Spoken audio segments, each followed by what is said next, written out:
All right, everyone. Welcome to another episode of Hey Doc. I'm Dr. Caleb Valdez, your co-host. I'm Dr. Cutler. Different doctor, different person over here. Good. Give me some good news. You just got back from Hawaii looking very Oh, it tan was and it was trim. amazing. Loved it.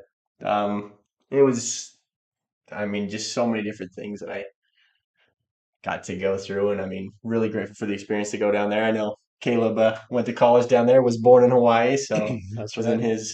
his neck of the woods. That's right. So, and you probably noticed we shifted our camera 90 degrees. We had this great feature wall in here all the time.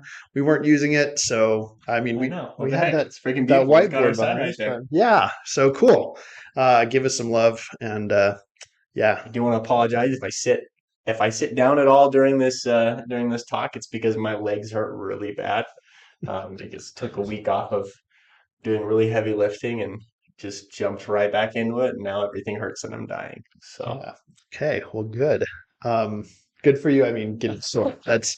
I mean, I'm not glad that you're dying, but I'm happy that you're hey, sore. it's always a good day when It you're takes a sore. lot to get your legs I tired. know. It's So freaking wonderful. I love it.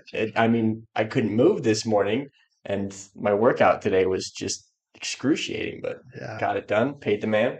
good, good, good. And today was my rest day, so that was great. Good. Always another good day. We're going to jump right into our new topic today. This is the one thing that is probably will do more for your health and your longevity, even above diet, exercise, chiropractic, meditation, apple cider vinegar, Melaleuca, doTERRA, all that stuff. Lemon water, This is liver the detox. most crucial thing. And in researching for this podcast, I was convicted. I feel strongly that I am not practicing this to the level that I need to. So I really need to Oh, me dial this neither. in. Me neither. Definitely something I gotta work Okay. on more too. So what are we talking about today, Doc? Sleep. Yes, Sleep. The ultimate drug.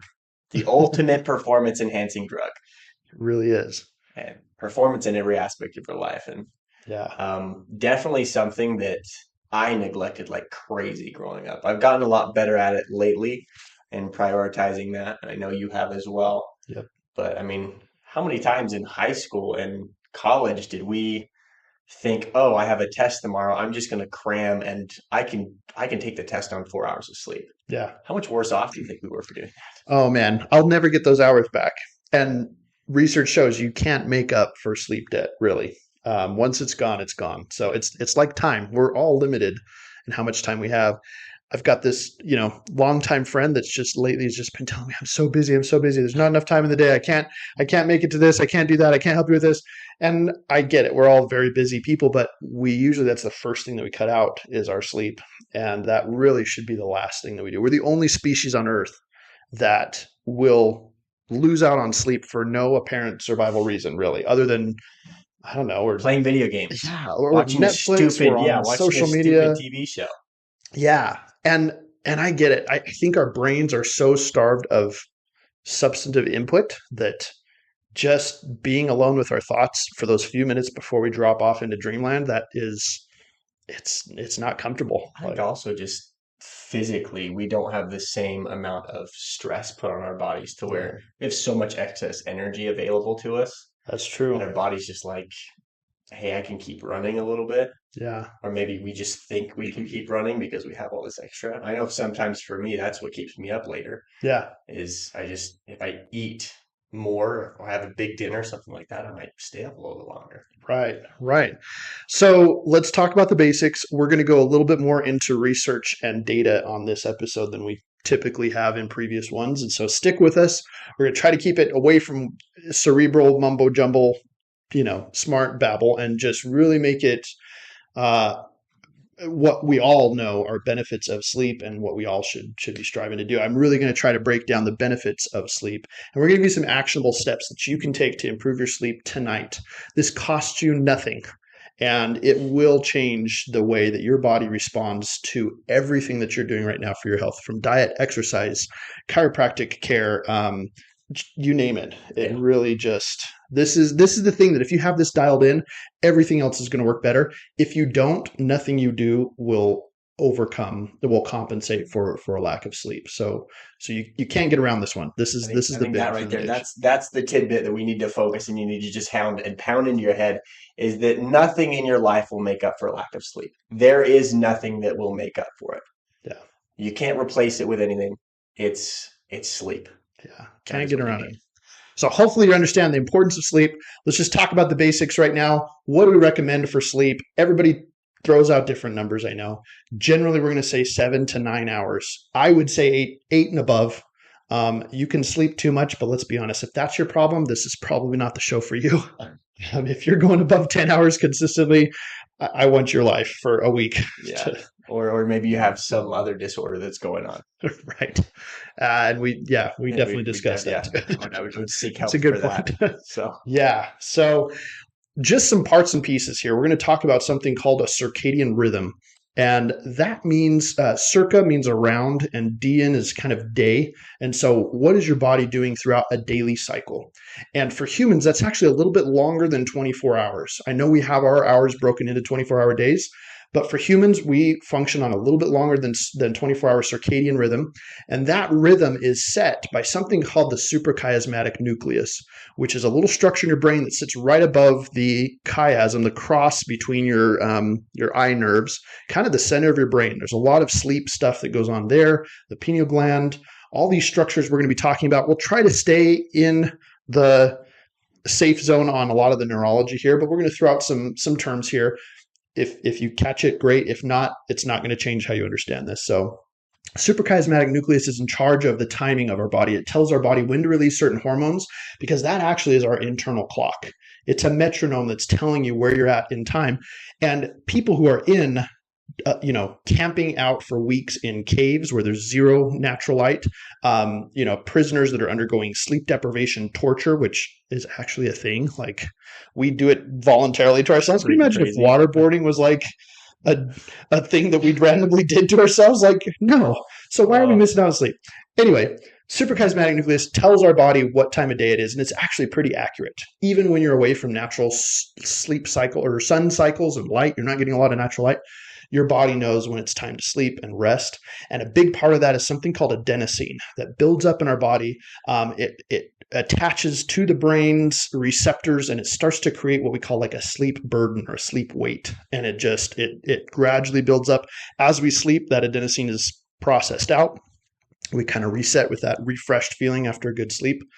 And caffeine is a way to kind of hack those adenosine receptors because caffeine binds to those areas and it tricks your body into thinking it's not really as tired as it is. Has nothing to do with unlocking energy or giving you wings, as some brands might claim. It really just tricks your body into not realizing how tired it is. So you're burning energy you really have no business doing. And I'll kind of jump on that a little bit. I've done a lot of research when it comes to exercise specifically and the ergogenic effect of caffeine. So referring to how it's going to positively affect your body in that way, especially when it comes to performance.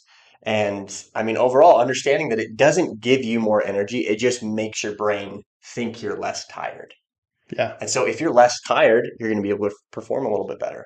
And I think so many of us have become, and we talked about this a little bit before him and I did, is that like if you're really needing to, if you can't function before noon without the use of caffeine, all you're doing is feeding chronic sleep deprivation. You're just feeding that problem that you have in your body. And so if you can stay up and be okay until 12 and then drink some caffeine then, just to kind of help you with that feeling of feeling less tired, absolutely go for it. But if you constantly need caffeine first thing in the morning to wake up, you're probably depriving yourself of sleep. Yeah. And you're just self-medicating that problem away. Which is just crazy. Yeah. So one more structure that's really important to understand is called the thalamus. And this is kind of the gatekeeper to your brain. If you imagine your prefrontal cortex as kind of like the CEO of a company, that thalamus is like a secretary that decides who gets to go in to see it. And at the end of the day, that secretary has to put up a little closed for business sign, lock the door, and put everything out to the side. Thalamus kicks in to shut down some of our sensory input, things like the texture of your sheets, the sound of the air conditioning, all of that stuff that we want to just tune out. If your thalamus is weak, those signals pass unimpeded into that cerebral cortex. You're hearing the dripping going on next door in the in the kitchen sink or whatever. We can strengthen the thalamus with one of the great ways is chiropractic care. As we adjust, we increase the input to that structure. It becomes stronger and it's better at filtering out some of that noise. So if we think about real-time application of this specific context, specific concept with the relation to the thalamus, and you think about light sleepers versus heavy sleepers. If you're such a light sleeper that even the slightest sound, like a fan or, I don't know, a door shutting in like 8 rooms down, something like that, if that wakes you up, probably means there's a weakness in your thalamus. It isn't able to regulate those inputs. And that's where it comes down to where chiropractic can have a huge difference in allowing that thalamus to work at a greater degree. Yeah. Yeah. So, okay. So we kind of touched on caffeine in there. The other side of this coin is melatonin, which is such a widely abused sleep aid right now.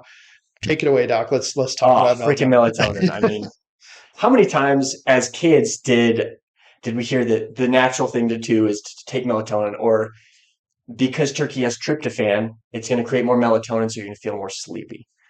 Like, no, absolutely not. It's not what's causing you to be sleepy. It's because you just excessively ate like crazy, and now your body's like, dude, shut everything down. We have to have to try and process this in Thanksgiving. Yeah. But melatonin, there is no research that shows that melatonin is responsible for putting you to sleep. In your body, when it's naturally produced in relation to circadian rhythm, it will help you feel more tired. But there's no research that shows the effectiveness of supplementing with it. It doesn't make your sleep any better. It doesn't make your sleep any harder or deeper.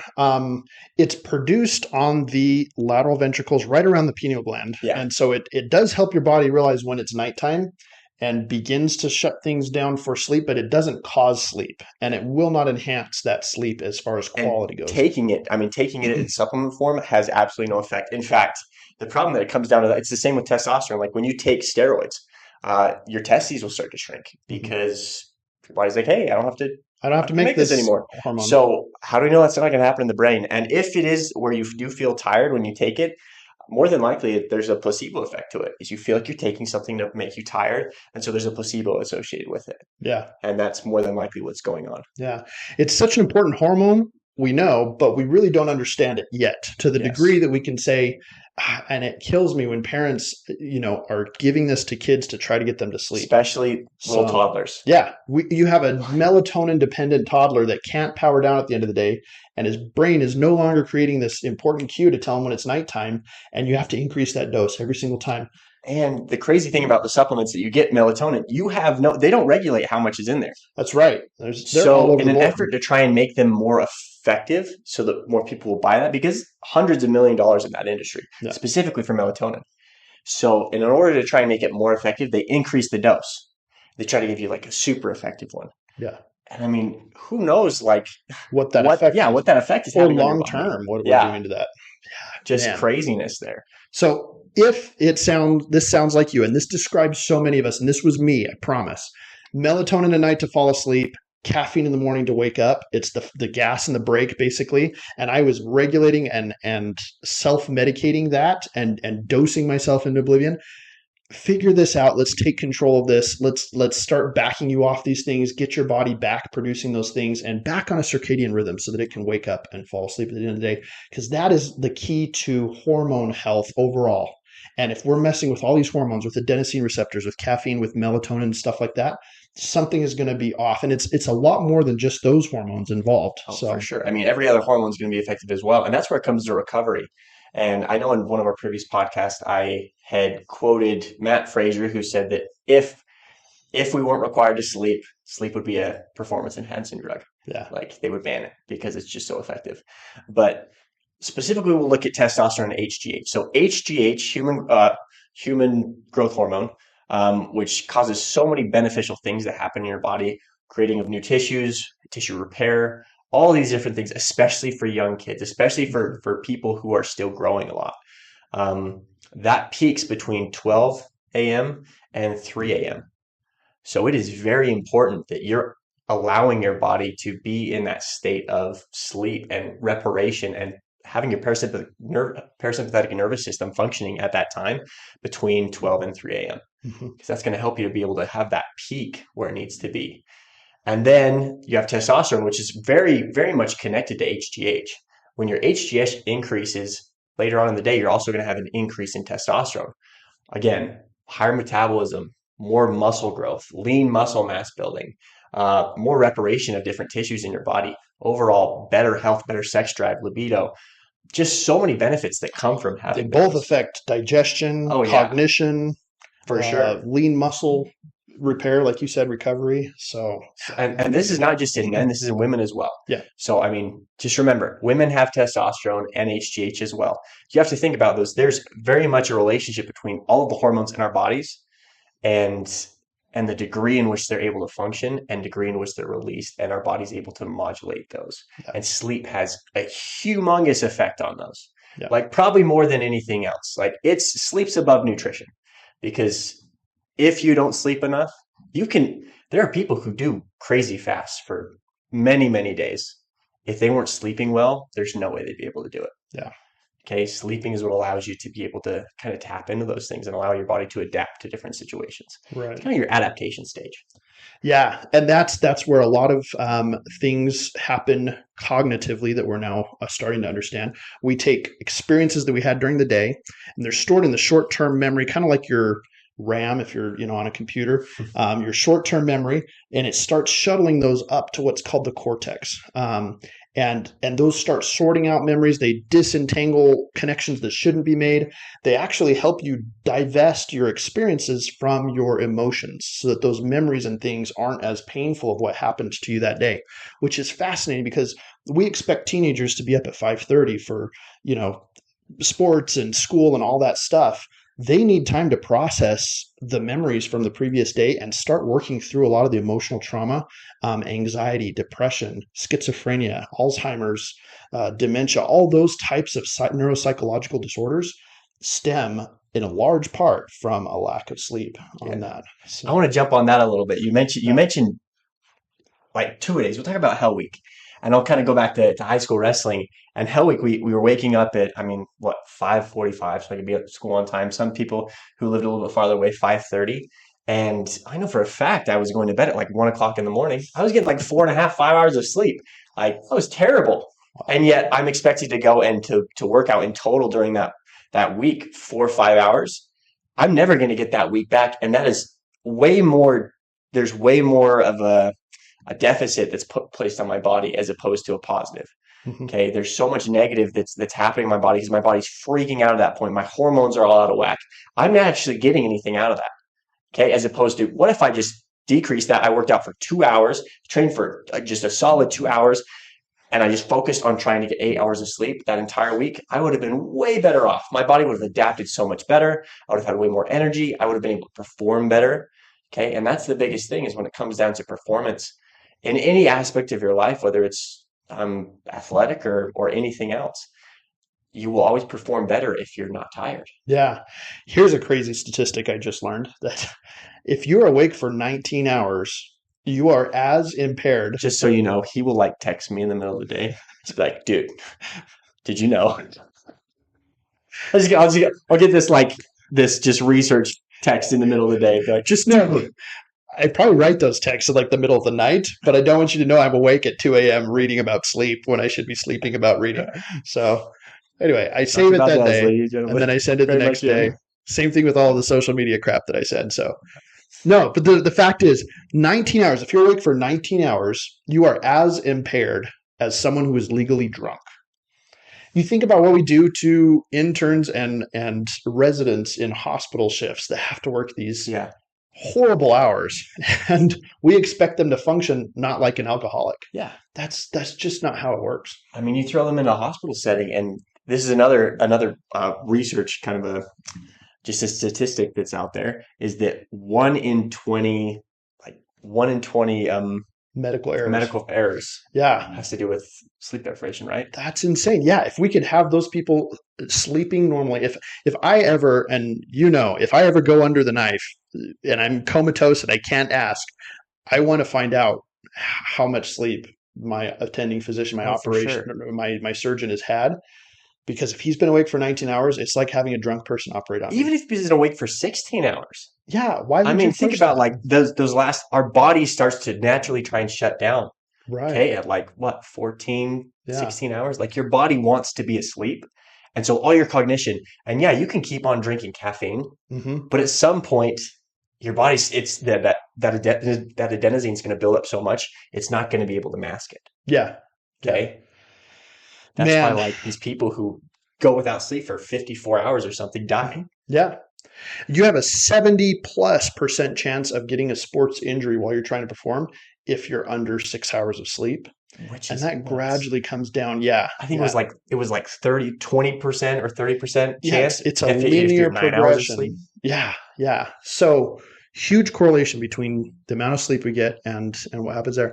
We also know now, and I absolutely hate daylight savings time. When I lived in Hawaii or when I lived in Arizona and we didn't participate in this madness, I was happy as a It's clam. gone now. But It's gone yeah, now. Thank well, goodness. it needs to be. But we were pushing people beyond that limit. But the ones who are right on the edge, they go without an hour of sleep. Their heart and risk of strokes and seizures and heart attacks goes up because they're sleep deprived already. And then we take one more hour from them, and it's madness. It needs to stop. I mean, besides those things, also you have mood. I mean, how many times you wake up in the morning and you're just like, I'm so tired still, and you're just in a terrible mood. Hmm. All right. For sure. Mood's a huge one. Also, if you're more tired in the morning and you haven't gotten a good sleep, you're going to feel like you need more high caloric foods, which means you're going to go for the sugar. You're going to go directly for sugar because that's going to give your brain a little bit more stimulation so it can work a little bit better in your mind. Okay. You're going to go and you're always going to choose the things that are going to give you dopamine a little bit more. It will make decision making harder for you. You won't have near as much discipline to be able to do the things you need to when you're sleep deprived. Yeah, yeah. So, how do you know if you're sleep deprived? What are some of the rules of thumb? Oh, We came up with three that we kind of live yes, by. for So, sure. I mean, number one, and I'm looking over at our board because we wrote them down. I want to make sure we're getting some of this stuff. I mean, number one would be like, can you fall back asleep at 10 or 11 a.m.? So when you wake up, when it gets to 10 or 11 a.m., do you feel like you could go back to sleep? If you do, probably means you didn't get enough sleep. yeah, that mid-morning crash that should not happen Yeah. if you're fueled and you have a day ahead of you.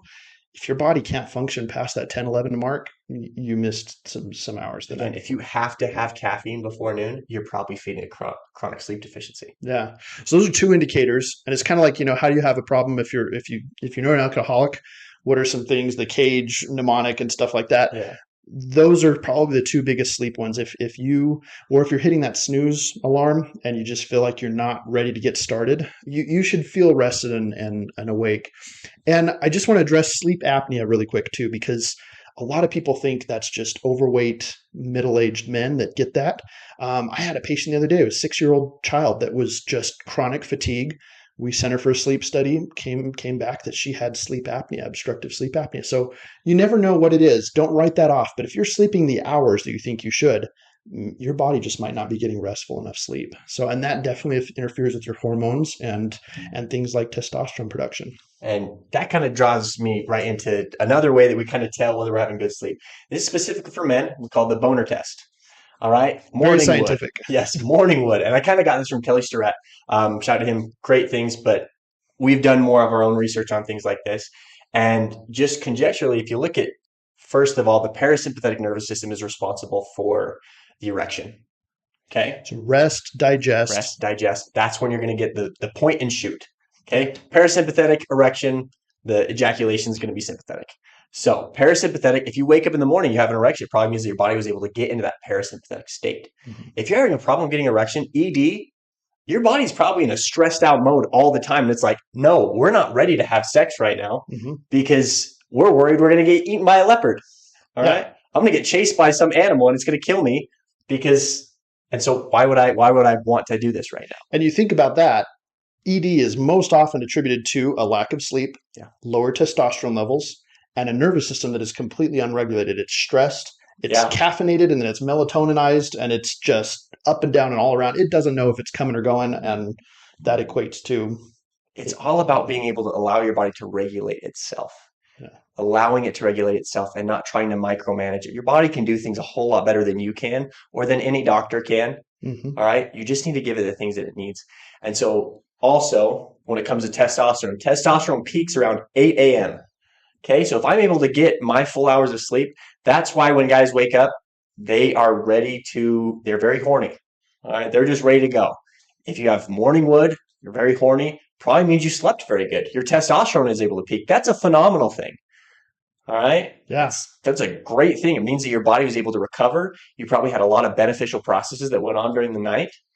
Yep. And if not, if you wake up and you're just nothing, probably means you need to sleep more. Or there was something that you did that you're not allowing your body to actually process and regulate those hormones the way it needs to. Yeah. And that's a pretty simple test for guys to just quick and easy to figure out where you're at with recovery, with testosterone production, with sleep regularity and cycles. And that's a big point too, is the consistency with which we're going to bed. I touched on it in a previous episode, but we need to shut down our day at the same time every night because our body goes through this whole shutdown process, mentally, psychologically, physiologically, all this stuff starts closing down for business. And those first few hours of sleep, if you're up late one night, you didn't just lose the equivalent of an hour or two of sleep. You lost all that prep work and pushed all that cycle back hours, and it's going to take you a while to recover from it. It's possible, but you have to be consistent with that. Your body needs to know a regular wake up time when you're out and exposed to light to say, hey, it's daytime. Start producing that serotonin. Wake up. Let's get moving. And then likewise at night, we should power down screens. We should manage our modern light as much as we can. In our household, we just switch to kind of incandescent, lower lightings. We have those Himalayan rock salt lamps that just kind of give it a nice dim glow. That cues your body to produce that melatonin naturally and tells it it's time to get ready for bed. Don't make it a habit of ever working in your bed or reading or doing anything other than sleep. That way your body knows when I hit the pillow, it's time to sleep. I'm not here to watch Netflix. I'm not here to just, stay awake and think. If that's your problem, get up, walk around, maybe, get a little snack or something that is not going to disrupt your sleep cycle too much and restart that process to remind your body, hey, now it's time to go to sleep. Are you ready for that now? Yeah, for sure. And I mean, when it comes to, and we talked about the suprachiasmatic nucleus as well. All right. First of all, when you wake up in the morning, and this is advice that everybody should take, and I try to go outside with my dog in the morning and expose your eyes to the sun. Okay. Look at the sun. Okay. Because that suprachiasmatic nucleus is going to be initiated and it's going to be stimulated by those rays from the sun. So one of the very first things that you should do is as soon as the sun's up, go outside, get exposure to your face. Mm-hmm. Let your eyes actually open up, let in that sunlight, and that's going to start that pretty much that timer, that rhythm of your body saying, okay, sun's out, it's time for me to have energy. It's going to stimulate that hormone release so that you can have more energy throughout the day. Okay. And then as it starts to get darker, if you're constantly having tons of LED blue lights until midnight, your body's like, hey, why is it still light outside? I should be super tired right now. And I notice that when I'm studying really late or when I'm working on something on my computer, I will feel really tired at about 9:30, 10. Like I'll feel really tired, like I could go to bed right now. But if I push past it and I keep sitting on my computer, I'll kind of get like a second wind. Yeah. And that's not a good thing. It's not a good thing that I got that second tornado. wind. Yeah. What happens is it's my body having to override the natural sequence that's trying to happen mm-hmm. and forcing me to stay awake. Yeah. And then you start relying on cortisol and adrenaline, mm-hmm. Noradrenaline, all these other things come into play that aren't supposed to be there. Your body's like, wow, if we're not going to bed right now, something really bad must be going on. Yeah. Like, are we starving? Are we being chased by something? Like, why are we not in our Nothing cave? good ever happens after midnight. Yes. From one of my favorite TV shows, How I Met Your Mother. Nothing good ever happens after midnight. Just go to bed. It's true with sleep as well. Midnight really should be midnight. Like Absolutely. We should have been in bed. Should be in bed. Time. Yeah. So, I mean, ideally like 10, 10:30, 11 o'clock at the latest, try to be in bed, hopefully asleep by 11. Yeah. That's going to allow you to wake up. And honestly, you'll notice a big thing. And if your body gets used to waking up at a certain time, you'll naturally just be able to come out of that. Mm-hmm. And being able to have like complete darkness during the night will have a huge effect. No lights in your room, no night lights. Okay, take the night lights out. I know it may scare some people, but take the night lights out. You need to have complete darkness so your body can actually have that sensitivity and have that sensitivity turned down. Allow your thalamus to shut everything off. Yeah. And I'd even go, so the next step, if you really want like the bonus points for this, take all the electronics out of your room too.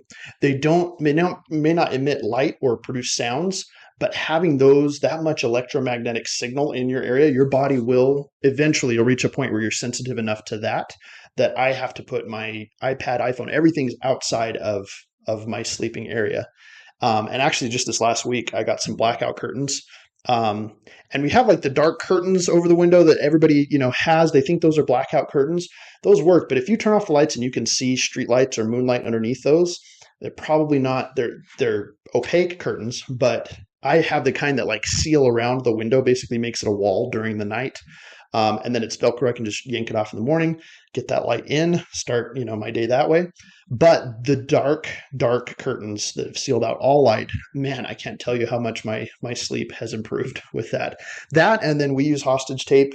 Big fan of that stuff. Yeah, he got some of that. Gave me some of that. Yeah, that's been huge difference, especially. I mean, you think about just the benefits that come from nasal breathing. Yeah, and read several books on nasal breathing and looked at different research papers on nasal breathing. We've had many different discussions on this, and thinking about there's so many different aspects that come into play here. I mean, both jaw shape, cavities. You think about the aerobic bacteria in your mouth that they feed off of that oxygen. So if you completely cut them off, your body's not going to morning breath. A lot of times that's because you're breathing through your mouth constantly. If I'm able to shut that off completely and just be breathing through my nose, it's not going to be feeding those bacteria so they grow and create cavities, stuff like that. But also recovery wise, if you think about, and this is something I work with a lot of patients and I've worked with a lot of people when it comes to exercise with, is think about when I initiate a breath with my mouth, it's almost always going to initiate up here with my respiratory muscles, those accessory muscles of respiration. Okay, so I'm going to be breathing up here. Again, your lungs are shaped like pears. When I initiate the breath with my nose, down here, my diaphragm is going to contract a lot more. So first of all, you're getting a lot more O2 and carbon dioxide exchange that's going on, which means you're going to have better recovery. You're going to be able to get into deeper sleep. Also, your heart's not going to have to work near as hard to get as much of that oxygen into your blood, to those tissues, that oxygenation that you need for the recovery. And when that oxygen hits our sinus passages, we actually increase more testosterone production breathing through our nose than we do through our mouth. There's so many benefits of that. And that's a whole other episode content. But yes, the hostage tape, there's little strips like this. They come in these little packs, and they go right over your mouth. It seems like you're not going to breathe, but you can breathe. Don't worry about it. Nobody's asphyxiating here. And a lot of people will be like, well, I have stuffed sinuses, stuff like that. I mean, you can flush your sinuses before. Honestly, like if you try and cover it up, a lot of times your body will start to clear out your sinuses itself to allow it to breathe the way it needs to. And sometimes you may wake up the next day, and he told me he wake up the next day, he was just like, felt like I was oxygen deprived a little bit, but your body will start to actually regulate, and it realizes that and it becomes used to it. Because it's like, hey, I don't have to breathe through my mouth anymore. I can breathe through my nose primarily, which is going to slow down heart rate, which is really going to allow, parasympathetically, that's so beneficial. Yeah. I have a patient I'm working with right now, and she is really trying to cut down her consumption of alcohol to manageable levels. But that's another thing that I think people self-medicate with. They think if I just have a little drink, a little nightcap, before bed, kind of help me power down, loosen up, all that.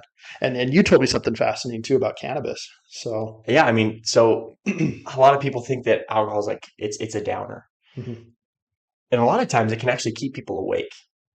For a lot, and it very much depends on your body. Yeah. It's still going to be metabolized by your body. Your body has to shift it to your liver and just go like crazy to try and get the toxin out. And hot take here: no amount of alcohol is good for sleep. Even one drink of alcohol or recovery. Yeah. Like it's going to affect your sleep. Okay. It's going to decrease the amount of REM sleep you're able to get. And you may be like, oh, I had the craziest dreams last night. But what happens is it's displacing your REM sleep. Okay. So you're not getting it when your body's used to, because your body has to completely focus on trying to detoxify itself. Yeah. Okay. Because it can't just have alcohol sitting in your body overnight. Right. All right. So it's going to have to just go through the whole process. It's the same thing with eating a bunch of sugar before bed. Okay. So when we talk about nutrient timing, and people are like, oh, well, don't eat right before bed. Honestly, that's a great thing to do right there. Don't eat before bed. If you are going to eat protein and fats, Hmm. Okay. Higher protein, a little bit of fat, like stuff like that right before bed. Like if you really need something, that's going to be ideal as opposed to eating a whole bunch of sugar, which is going to just stimulate your body to start secreting insulin, which is going to decrease, has an inverse relationship with testosterone a lot of the time. And you have to think about all these different processes that are going into play. So actionable data right there, actionable things that you can take. First of all, I mean, I wouldn't eat trying not to eat, especially a big meal, 2 hours before you go to bed, just so you can prioritize that sleep quality. If you do have to eat, proteins and fats primarily, Hmm.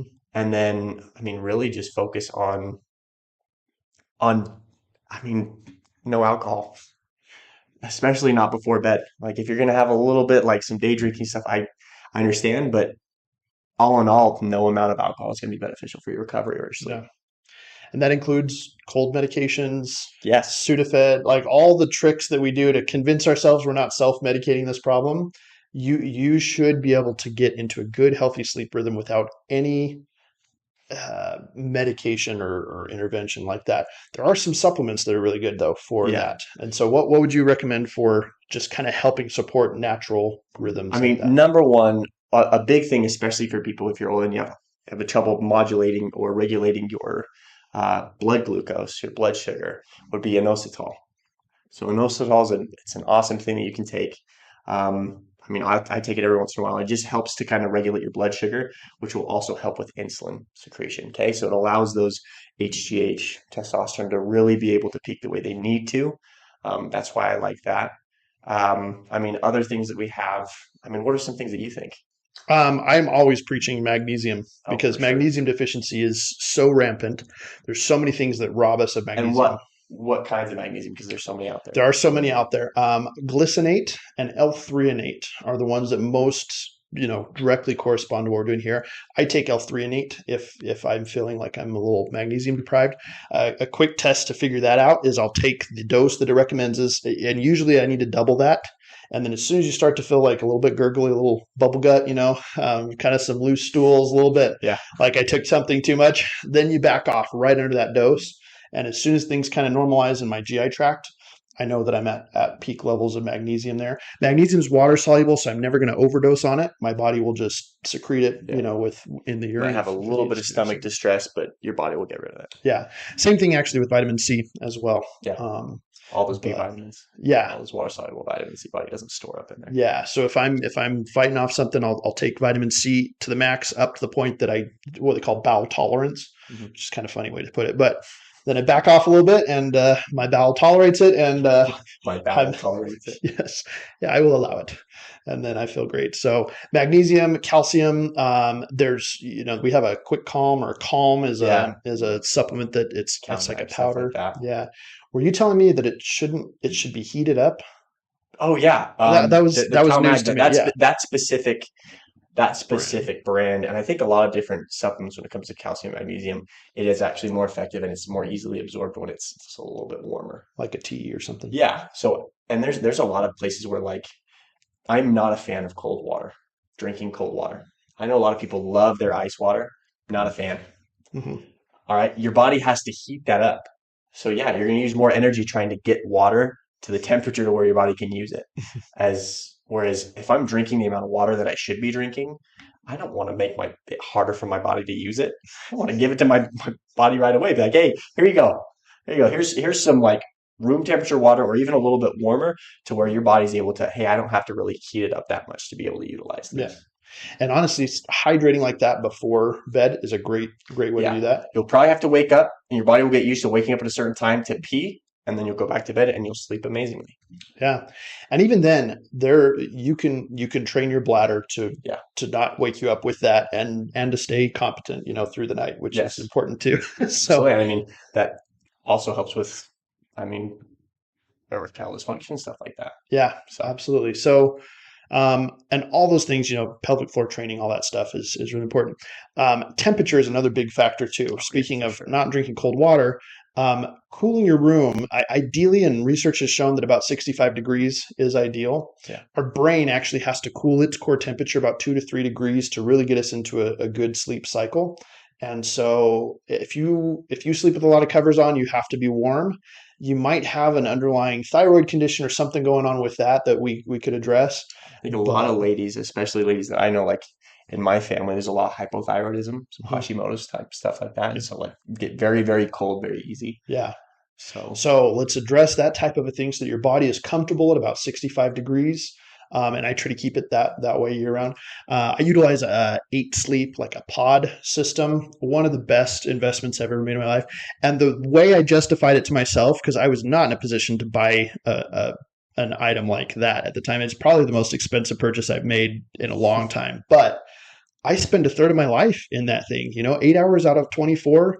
I'm in that puppy, and I need to get a blackout curtain. I need to get to a deep sleep. It's a smart mattress that will detect my heart rate variability, my breathing rate, how often I'm tossing and turning. It'll count all of that. And it has a smart autopilot that will adjust the temperature setting there locally to keep me in the deepest sleep. And it chills down to 55 degrees and it heats up to 120 when I'm sick or, need like heat on my muscles or something like that. yeah, But if I can maintain about a 65-degree temperature, then throughout the night, as you hit REM sleep, you want it to be a little bit colder. And then as you kind of hit non-REM, you want it to come back to neutral. And by the time it hits neutral, I come out of a deep sleep naturally. No alarm clocks, nothing like that. I do have a vibration setting on the mattress that tells me when it's absolutely time to get up and going in case I oversleep. But that hasn't happened for probably a year that I've actually, that's awesome. slept up against that. So And personally, when it comes to my bed, because I mean, I know a lot of people come in and they'll ask me, Doc, what type of bed should I be sleeping on? Or I sleep on my side, and I'll kind of give like the recommendations I do for that. I mean, people associate us with treating the back, and so like, oh, back doctor, oh, my what's your back. favorite pillow? Yeah, what's your favorite pillow? What is the best thing to do? First of all, if the pillow's cranking your head up, get a softer pillow. Get a lower pillow, one that's flatter, one that really allows your body to have that cervical curve. And I mean, him and I both have. He got me one for her birthday. It's a pillow that kind of has a shape that allows my head to sink back in there. My mattress, I prefer to have one, and I recommend having one that allows your body to. If you have to stick a pillow in between your underneath your knees because it's too stiff and that causes pain if your legs are flat, you need a softer bed. Mm-hmm. Okay. Memory foam, the hard thing with memory foam is it locks your body into extension. Okay. Because a lot of people aren't able to actually put pressure through their low back.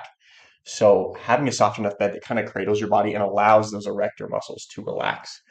I used a purple mattress for a long time. Right now I use the 8 mattress. A side sleeper. I know a lot of people are side sleepers. I always say 3 pillows. Pillow right here that keeps your head neutral. If it's sinking down like that, again, you're contracting right there, elongating that other thing. So make sure it kind of keeps your head neutral. Hug a pillow. If I'm letting my body sink like this, okay, again, the muscles are going to get used to that position, especially if they're sitting there for 8 hours. Okay, so I have a pillow that allows me to keep my chest kind of nice and open. Also, I put a pillow in between my knees. So in between my knees, so like I'm hugging something. Don't hug a person when you sleep. I know some people are very much cuddlers when they sleep. The problem is your bodies need very different things. And so sleeping that close to someone is going to make you have a less efficient sleep. Yeah. Your head and your hands and your feet are what off-regulate all that extra temperature and cool you down. And if those are involved in a cuddle while you're trying to sleep, cuddle other times. We're pro cuddlers, but don't get us wrong. Just pick some times when you're not trying to recuperate there. Big fan of the back-to-back method. Yeah, that seems to work well because it lets your body regulate its own temperature as well as it can. I do want to say I learned this kind of, and I would be interested to kind of go down this rabbit hole at some point. I need to research a little bit more. But when there's a direct fan, like an oscillating fan, a ceiling fan that's on to blow on you to cool you off. I think I heard this one. Have you heard that like SCM, torticollis incidences go up? Yeah. So get this, the interrupted air current that a fan blade creates causes little tiny microfasciculations, little tiny spasms that are going on in your muscles as they're trying to like react to the blowing, of the air.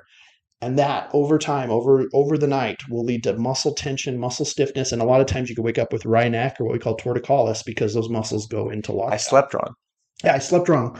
It's like, well, you were directly under a ceiling fan and you had a another fan blowing directly on you, and then you're somebody was sleeping like this, and somebody was breathing on your neck. And I'm just like, yeah, all that stuff combined to make those muscles just constantly twitching overnight. And yeah, that's why they burned up all their calcium. They had no more calsequestrin to keep them moving like they're supposed to. And then you end up in our office and say, oh, I just slept on my neck wrong. Well, you've been doing that for 20 years, Karen. yes. And we're here to help you, but we got to change some of Very the other good things point that are right going there.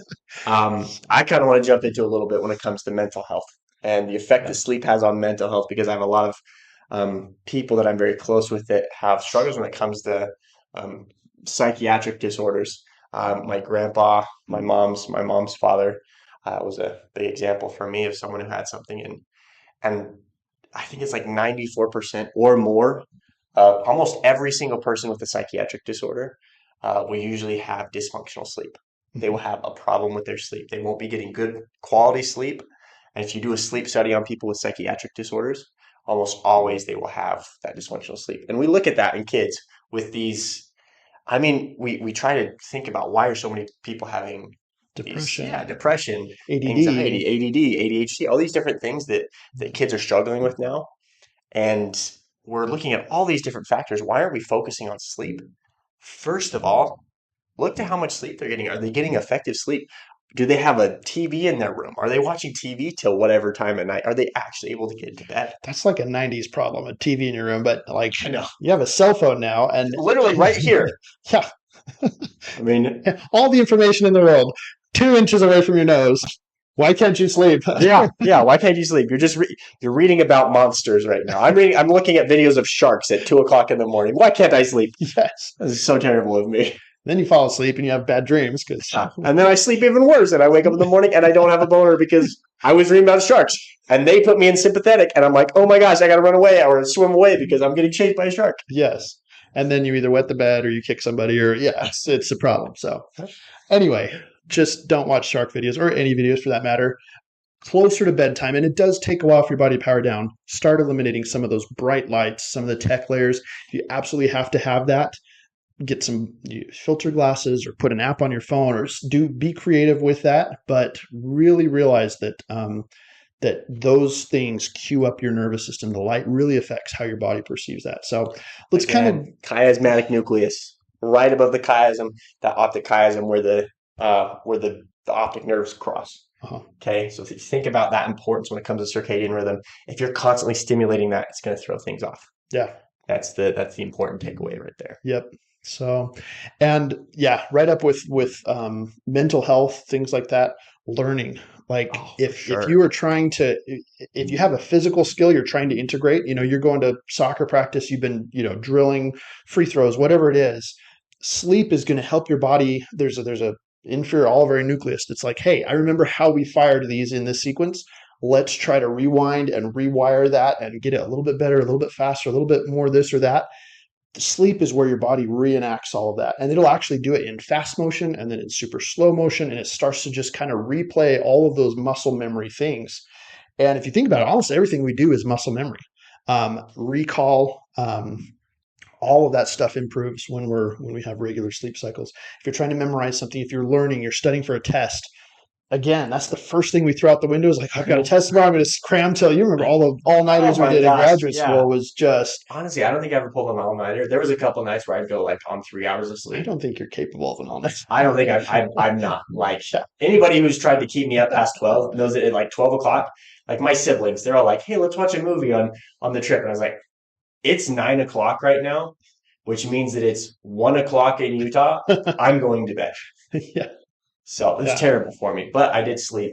I did sleep really well out there, and I usually went to bed at like 9, 10. And our brain is the only organ that hangs on to all of its waste product during the day. And it depends on an internal fuel supply. It's such a secure part. That's the key of our nervous system. It's the nucleus behind the man, And so when that brain every night it has to shrink down slightly, and it's bathed in that cerebral spinal fluid, which another huge point for keeping our spines mobile and our nervous system, intact. That washes away all these metabolites, all this waste product and stuff, flushes it out, brings in fresh glucose supply for the next day, kind of stocks the shelves, so to speak.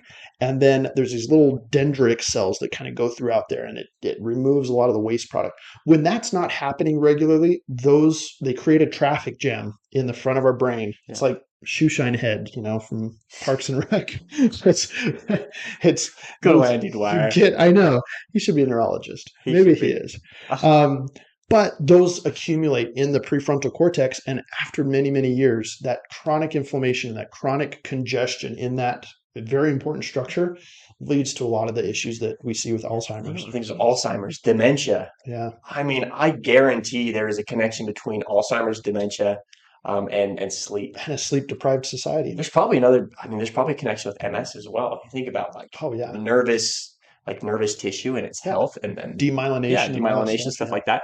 How healthy those oligodendrocytes are it's very, very much interconnected with sleep. Yeah, everything in your body is so interconnected with sleep. It is. So, if you're learning a new skill, if you're trying to process a trauma or an emotional, grief right after, that's why, after the death of a loved one, after moving, after stressful events like that, sometimes the best thing you can do is just a good cry and then a long nap or a good sleep to kind of reset that system and let it process that emotional memory without the trauma and the emotional weight of that.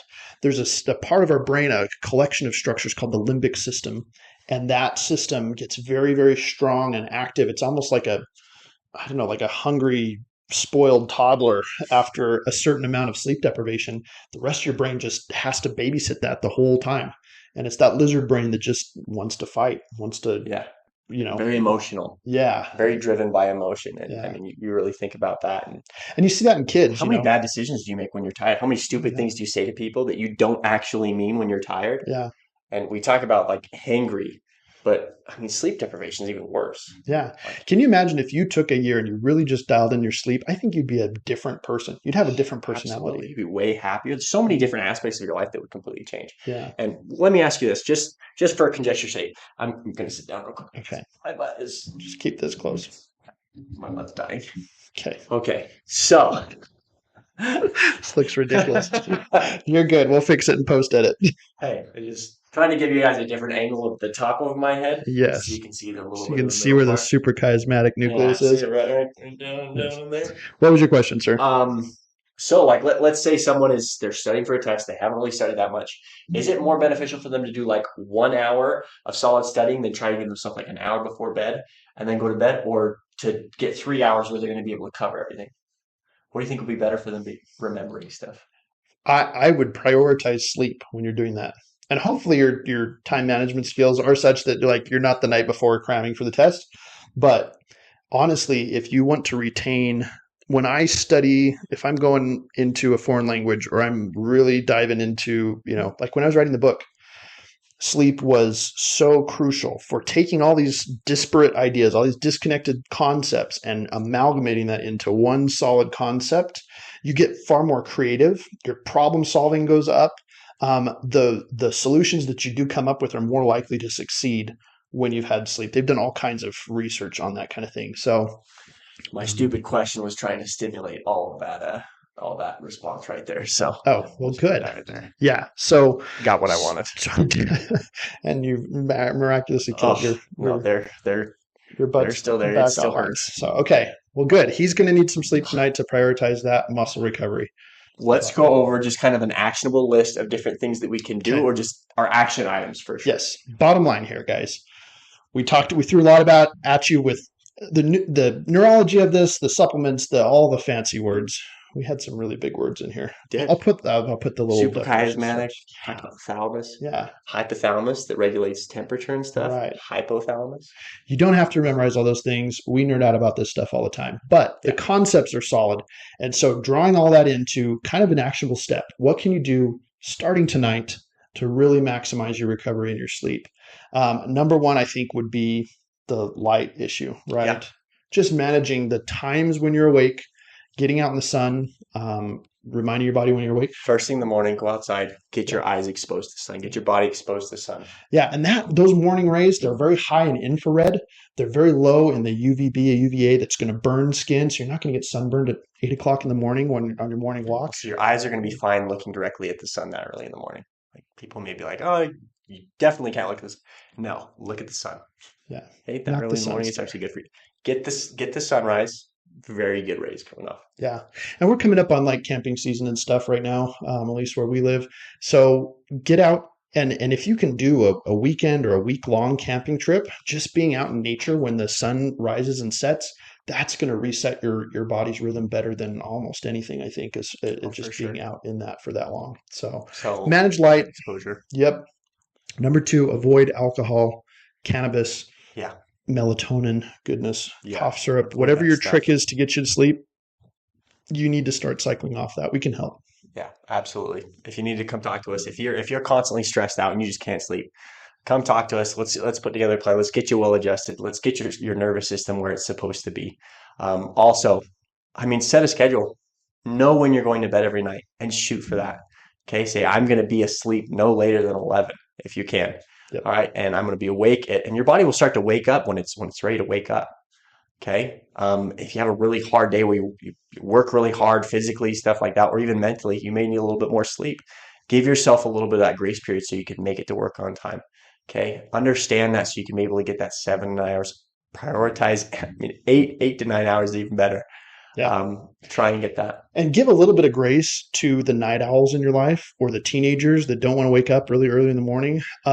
I'd say pick your battles. And if you are struggling to get people to a certain performance level in their school and their grades, maybe sleep is the best place to start to help them kind of process that. So also pay attention to the temperature in your room. Let's get that down around 65 if you can. If you can sleep with an open window, but keep it dark. Remember your core temperature has to come down a couple degrees. If you're a jet setter, if you're a chronic traveler, there's a whole other set of rules we need you to play by to get the same benefits, but we'll help you with that too. Yeah. So, 3 quick things I would recommend as well, just along with that, is a grounding pad. I sleep on a grounding pad every night. Okay. Very beneficial. Just being able to have that grounding, the ionic levels in your body, stuff like that to really allow your body to shut down. Another thing would be, if you really struggle with anxiety and you need a little bit of that pressure, we have the Meissner's corpuscles and different things that are pressure sensors on our skin, like an anxiety blanket, a weighted blanket. Yeah. I love a weighted blanket. Okay. I can't get out of bed in the morning. Can't get out of bed in the morning. I feel like I'm dead, but like it does help kind of get you into that mode a little bit more, or it can, like if you're struggling with some anxiety and stuff like that, it can really help. And then the third one, try and shower before bed.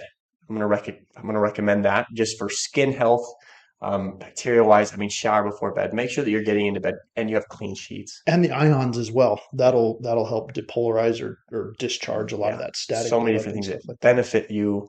Being clean when you get into bed, you're going to feel more comfortable. You're not going to feel nearly the covers won't stick to you. Yeah. Okay. You're going to feel better. You're going to smell better. You're going to just way better for your overall health. Sauna is great. That's a whole other thing you could throw in there. But avoid carbs. Don't use food to medicate yourself into a food coma, because that's going to wake you up in a couple hours. It's going to throw all the hormones and cycles off.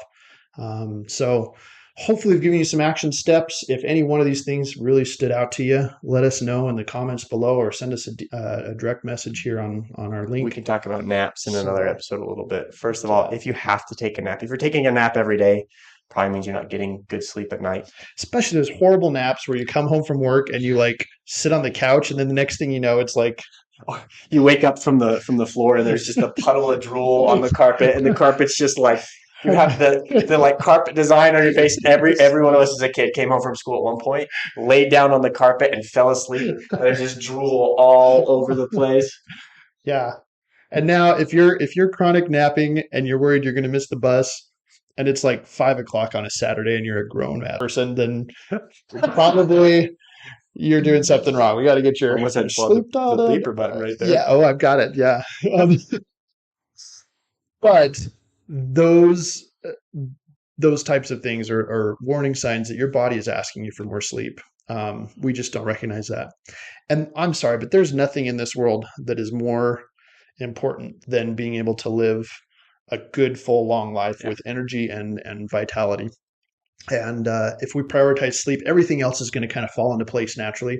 You're going to notice you're more productive, you're more creative, you're more present for your loved ones. Yeah. Um, yeah. I one last little thing. My brother once told, he had a mentor that he worked with very closely, who told him that if you sleep more than 5 hours a night, you're wasting your time. Oh, He says you can never be a successful people if you sleep more than a successful person if you sleep more than 5 hours a night. And at that point, I wanted to, because I knew that he trusted this person, and I wanted to go slap them because I was like, "Oh my gosh, this is so wrong! Oh no!" is that person still with us? Yes, Okay. I mean probably not for long, but Yeah. gosh, it That's the culture. And you see people in other countries that work themselves to death. I'm sorry, but it's just not worth that. Yeah. We have these structures in our cells called telomeres, and those get shorter and shorter as we age. And when they get too short, our cells can't divide and reproduce. And so we start dying. part of chromosomes. Yeah, Yeah. And so don't get to that point. Like, let's start now.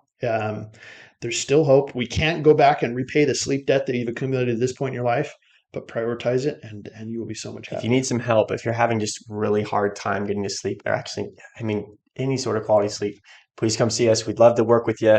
If we need to do a consult, if you don't live in Utah, if you want to do a consult, something like that, we'd love to just have a consult call with you, kind of put together an actionable plan for you, specifically for you, because all these things, some things won't work for people. And you may have tried a lot of these things. Let's figure out different things that'll work for you so you can create a consistent schedule to where it will work and allow your body to do what it needs to. Yeah. Okay.